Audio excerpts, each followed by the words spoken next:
Hej allesammans och välkomna tillbaka till detta avsnittet utav MelloStudion med Lars. I detta avsnittet kommer ni få se mig intervjua Danmarks representant i Eurovision 2025. Och detta avsnitt kommer vara på engelska, men det kommer att finnas svensk undertext. So, over to you, Sissal!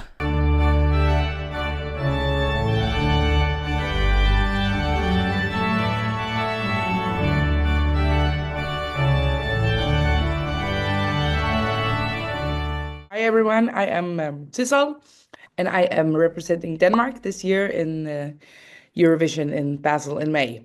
And how does it feel for you to represent Denmark now in Eurovision? It feels amazing. I mean, it's a huge opportunity, and it's an honor also, like that people chose me to win and to represent Denmark. And I feel I feel very honored, and I will do my absolute best to make them proud at least, and make myself proud as well. But it's a huge opportunity that I'm looking forward to, and I'm really enjoying the process. Yeah. Mm-hmm. Yeah, I understand that. Yes, yes.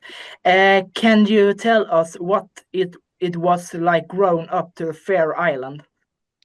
Yeah, so I grew up in the Faroe Islands in the capital, Tórshavn, and it's different from where I live now in Copenhagen. It's a very safe place where there's not much criminality.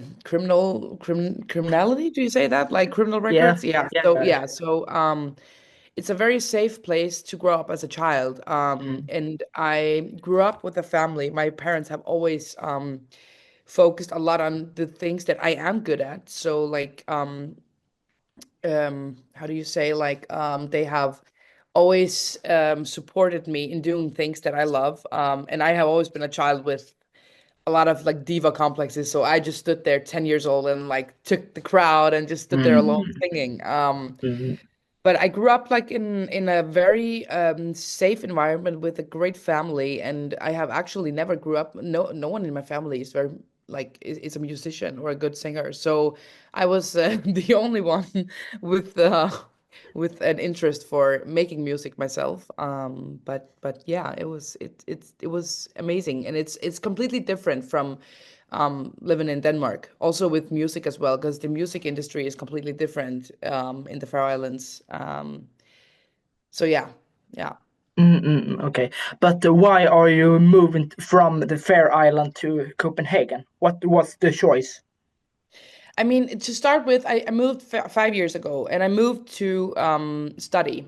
That was Okay. my main reason. So I'm studying to be a teacher. And I had two children in the meantime. And that like put me on, like I had a break from making music. I've made music since I was 10 years old, basically. So I had like a break. And then when my younger one became a little bit older, I was like, you know what, I'm gonna contact some producers, and I did that, and like I got this drive again to make music. I was like, I can't not do it. Like it was just I had to do it. So it was actually for being studying to be a teacher, and I'm gonna be finished with that like in 7 months. So right now I'm just holding on, trying to get it over with, and then I'll completely like I'll focus on the music for Okay. some years. Yeah. Okay. Your song is called Hallucination, which you're compared with in Eurovision, right? Yes. But what is about?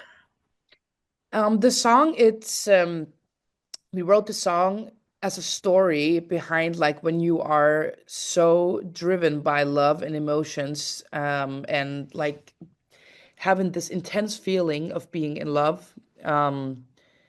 Because sometimes it can, like for some people it is the intense feeling can feel toxic, and for some people it's a drive. So for a person like me, I'm a very intense person. So for me, if love isn't very intense, I'm not like a slow burn kind of gal. I need that intense love feeling.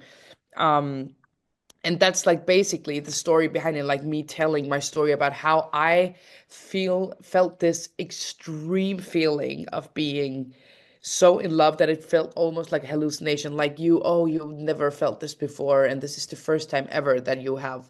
It's almost like you met your soulmate. And Mm. that's basically it. So it felt like a hallucination. So yeah. Okay, yes, yes, yes, yes.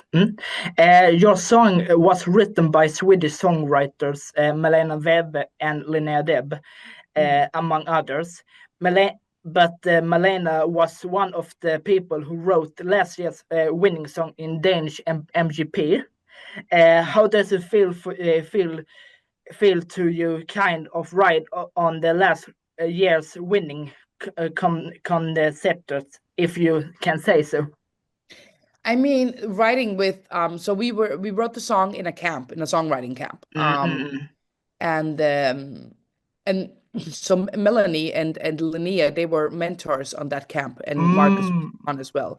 Mm. So we were sent in a room, me, Lena, and Chris and Malte. We wrote the song, and then they came in and like came with some ideas of how to change some syllables and change like the melody and stuff. So they were like really giving us some really great advice. And it's absolutely an honor to be working with like such, like, if you can say, legends in the industry, because they like Mm. everyone knows their name. Their name is like Yeah. very popular, and that's Mm. also like a great thing, like experiencing working with these kind of people. And it's also definitely like an inspiration to be like, oh, this could definitely be something that I would do again. Like I would definitely work with them again. They're Mm. amazing people as well. But it's also like it says a lot, like 2 years in a row winning. So they're great songwriters. It's not that Yeah, yeah, bad. yeah. It's not too No. shabby. Yeah, yeah, yeah, yeah. Who is your worst competitor in Eurovision this year? I mean, I think it's hard to say. I'd rather not see it as a competition, but instead of like because I think really I firmly believe that music can never be a competition because it's very subjective what kind of music you like. So I feel like if you get a fan base and people Mm. see you and like you have already won something. So I can't say like I have one specific like artist that I feel like is a competition, because I think there's a lot of amazing artists and a lot of amazing songs, and they have actually become my friends. So I wouldn't be able to say like they're my competition. Everything is a competition, but I don't focus on what other people do. I just admire them and get inspired by their music. So I don't see it as a competition in that way. So I can't say, actually. I know it's such a cliche answer, but it really is like I really don't feel like, oh, you're my competition. That's Okay. what I felt like. That's what I felt like in the DMGP, in Mm. the Danish Mm. one. In Eurovision, it's like completely different cultures as well. So the music that I hear from the Balkan countries is not something that I hear like in the Nordic countries. So it's not something that I'm familiar with. In Mm. the Danish one, it's much more who is my competition? Like how can I win? Like I know, I feel like I will never win Eurovision this year, and I'm completely fine with that. I just want to focus on coming qualifying for the finals. That's my yeah, Mm. that's what I'm Mm. focusing on right now. Yeah. Okay, okay, okay, okay. Yes. I read that some people have prejudice about you as a pop artist because you're a mother and that you can't be both. What do you have to say those who have prejudice about that? I haven't seen a lot saying that, but I feel like that's such an old way of thinking. Because I don't think a lot of people would say that about men who have children. So there are, Yeah. if we see, for example, in the Swedish one with Måns and with John Lundvik as well, nobody has, I have never heard anyone say, oh, they have children, their career is over. Yeah.